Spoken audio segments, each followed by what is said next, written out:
Meron na tayong running water! May flowing water na sa farm at last. Diba? Kompleto na ang water system natin dito. Matapos may kabit ang motor ng tubig at pressure tank. Buhay lahat! Kaso walang kuryente pa rin. Pero at least andito na ito. Madali na ikabit ulit once installed na ang kuryente natin. Yan! Araw na ng pag-install ng ating motor ng tubig at pressure tank. Kumuha tayo ng tubero. Nag-iisang tubero sa lugar namin kaya talagang pinapunta ko pa siya dito sa farm. Naisip ko actually na i-DIY din ito kaso hindi na muna at motor at pressure tank na ito. Mahal magkamali dito. Din lang ako sa mga linya-linya papunta sa faucet. Diba? Nare-recognize ko naman kung hindi ko pa talaga kaya. After mag-estimate, namili na kami ng mga fittings kasama na rin si Kariki para sure sa mga bibilhin. Napakahigpit pati sa mga brand nito si Kariki ba? Mismong yung motor diba at tangke, talagang gusto niya ay maganda at hindi basta-basta. Balik na tayo. So sana wala nang kulang para dire-diretso maghapon yung gawain doon. Dahil wala pa tayo kuryente dito, makikisaksak muna tayo sa ating mabait na kapitbahay. Mabuti na lang at mababait kapitbahay natin. Una ay kinabit ang check valve sa poso para hindi basta-basta nababa ang tubig. Kasi pag nabuhay ang motor ng tubig na walang nahihigop, then hindi kagad napansin, yari na. Then mga fittings na mula sa T papunta sa motor. May pulsuhan yan kasi posibleng kahit AGI pwedeng pumutok. Ito ang delikado. Dahil yung Malutong. malutong. Ay dahil tanghali na rin tayo, kakain na tayo. Iba-ibang isda ang ulam natin. Tilapia, bangus at galunggong. Mekos-mekos na. Kasama sa kain na rin, syempre ang ating tubero at ang kanyang apprentice.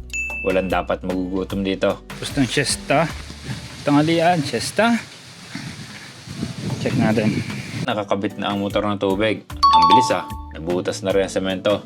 Pero may mga fittings pang kailangan ilagay. Kasi nito motor at tangke lang naman ang kailangan ilagay Kasi di ba natapos na natin ang ibang fittings ng mga gripo at shower ng mga nakaraan. Ako naman ilalagay rin faucet sa gitna ng lababo. Medyo hirap lang at ito ay may kawayan na tayo kaya kailangan persahin at batakin ng kawayan para maikot ang faucet. At dahil kami ay apat, wala nang nagawang kawayan kundi bumigay at ipakabit ang faucet. Ito si Kariki, siya ang nagkabit ng aming mga ganito sa bahay namin. At ako ang kanyang tagabantay at tagabili dati. Kaya nagkaroon ako ng idea sa mga fittings, kung paano magsukat at paano ang practical na paraan. For sure, hindi 100% napapasok sa standard, pero usable and decent ang mga natutunan ko. Kaya kung skill ang kailangan mo, bukod sa formal na aral, maganda talaga pag naging apprentice ka muna para bottom to top ang alam mo. Tapos na tayo. Moment of truth. Ano ka, Kariki? Maraming malalaman ngayon kung gagana ba ang mga pinamili ko, kung walang leak ang gawa ni Kariki at kung walang leak ang mga gawa ko. Disandam nyo. Yan o. Ayun, lumabas agad. Okay, gumana ang motor. Good start. Marami pang mga practical na input si Kariki habang pinupuno namin ang tangke.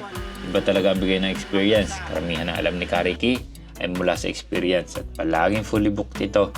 Hanggang mga kalapit na barangay ay tawagin siya. Moment of truth na. Pagka-on ng ball valve papunta sa mga gripo, ang daming buhay na faucet. Buhay lahat.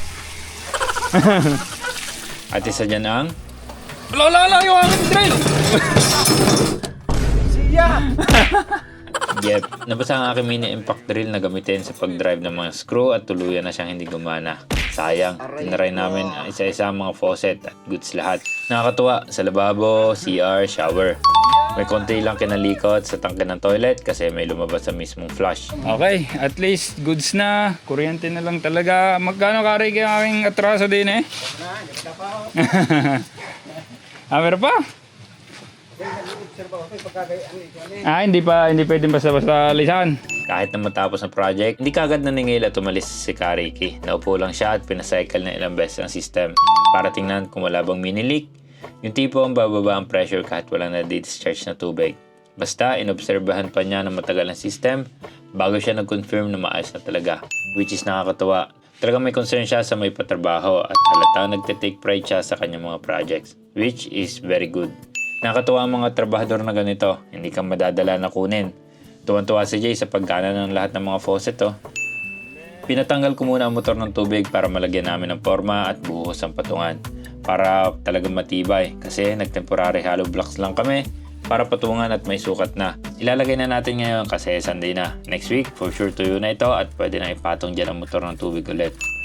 Ang dami nagawa ngayong araw at satisfied ako sa water system. Yun lang, peace.